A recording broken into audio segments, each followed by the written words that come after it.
दोस्तों आजकल maximum bike और कार में ट्यूबलेस टायर ही होते हैं। ये तो बहुत ही अच्छी बात है, लेकिन अगर पंचर हो जाता है तो इसे रिपेयर करना सबकी बस की बात नहीं है। इसके लिए ख़ास किस्म के टूल्स ज़रूरी है और इसे किसी मैकेनिक या एक्सपर्ट से रिपेयर करवाना पड़ता है। लेकिन क्या आपको पता है टायर की रिपेयर के लिए मैकेनिक जो मेथड अपनाते हैं वो सही है या नहीं? जी हाँ दोस्तों, इसे जानना बहुत ज़रूरी है। तो कौन सा मेथड परफेक्ट और सही है और कौन सा नहीं है, इसे जानने के लिए इस गाइड वीडियो को बिना स्किप किए अंत तक जरूर देखें। नमस्कार दोस्तों, मैं हूँ चंद्र कुमार सिंह और आप देख रहे हैं टेक्निकल एंड चंद्रा। यह वीडियो काफ़ी नॉलेजेबल है और इसे देखने के बाद आपका सारा कन्फ्यूजन दूर हो जाएगा। तो चलिए आगे बढ़ते हैं।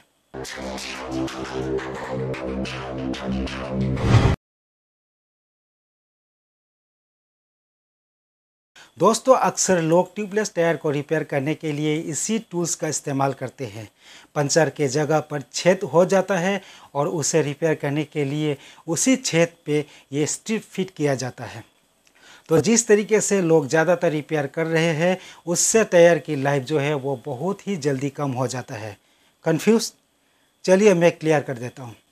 ट्यूबलेस टायर में किसी कील के घुस जाने से ही टायर से हवा बाहर निकल जाता है और इसे पंचर कहलाता है।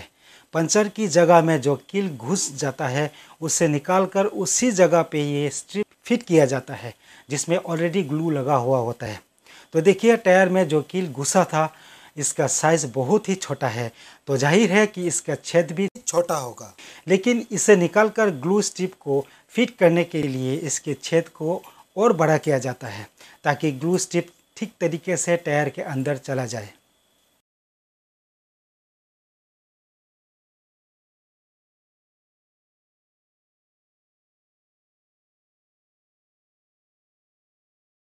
कभी कभी तो बड़ा साइज का कील भी घुस जाता है, तो आप ज़रा सोचिए कि उसकी मरम्मत के लिए कितना बड़ा छेद करना पड़ेगा। तो रिपेयर होने के बाद जितना टाइम गुजरता है उतना ही धीरे धीरे करके ये छेद जो है वो अपने आप बड़ा हो जाता है, क्योंकि टायर के अंदर एयर प्रेशर जो है वो कमज़ोर जगह पर ही बार बार और लगातार प्रेशर देता रहता है, जिसकी वजह से धीरे धीरे करके ये छेद बहुत बड़ा आकार में बदल जाता है, जिसमें ड्राइविंग के वक्त कंफर्टेबल फील नहीं होगा और ये टायर कभी भी ब्लास्ट होने का चांसेस जो है वो ज़्यादा ही रहता है और फाइनली टायर को चेंज करना पड़ जाता है। अब आप सोच रहे होंगे कि अगर इस तरीके से रिपेयर करना ठीक नहीं है तो किस तरीके से करें। तरीका है दोस्तों, एक बहुत ही अच्छा तरीका है जिससे आपके टायर की लाइफ यानी कि लॉन्जेविटी को बढ़ा देगा। टायर की सही मरम्मत के लिए टायर के अंदर की ओर से रिपेयर करना ही सबसे अच्छा तरीका है। इसके दो तरीके होते हैं। अगर छेद छोटा है तो टायर की अंदर की ओर से इस तरह का रिपेयर करवाएं जो अंदर से पूरा स्ट्रेंथ मिले। दूसरा तरीका जो है, अगर कभी टायर में बड़ा साइज़ का कील घुस जाए तो इसे रिपेयर के लिए प्लग पेच ही लगवाएं, जिसके इस्तेमाल से टायर की मरम्मत बहुत ही बेहतर होता है।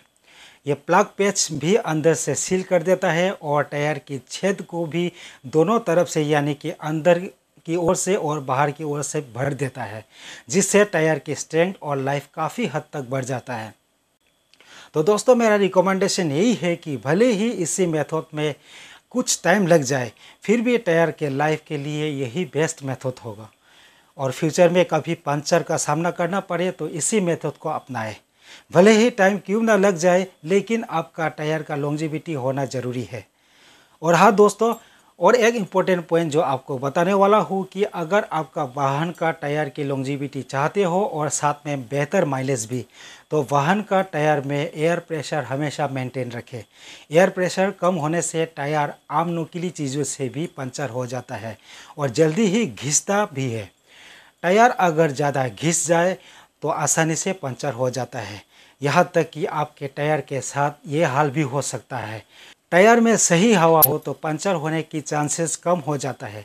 यहाँ तक कि रास्ते में अगर नुकीली चीज़ परा भी मिल जाए तो ये नुकीली चीज़ टायर से टकराते ही स्विंग कर जाता है। इसीलिए टायर का एयर प्रेशर हमेशा मेंटेन रखें। इससे लंबी दूरी तक वाहन को बिना किसी टेंशन के चला सकते हैं, क्योंकि किसी भी वाहन के बेहतर माइलेज पर उसके टायर में सही एयर प्रेशर का होने से भी पूरा असर पड़ता है। टायर रहे टनाटन तो गाड़ी चले दनादन। तो दोस्तों, टायर रिपेयर के लिए कौन सा मेथड आपको अच्छा लगा, बाहर से रिपेयर या अंदर से रिपेयर, ये बात नीचे कमेंट करके ज़रूर बताएं। होप ये वीडियो देखने के बाद आपका सारा कन्फ्यूजन अब दूर हो गया होगा। अगर वीडियो अच्छा लगा तो लाइक और शेयर ज़रूर कीजिए और चैनल पे नए हो तो सब्सक्राइब भी ज़रूर कर लें।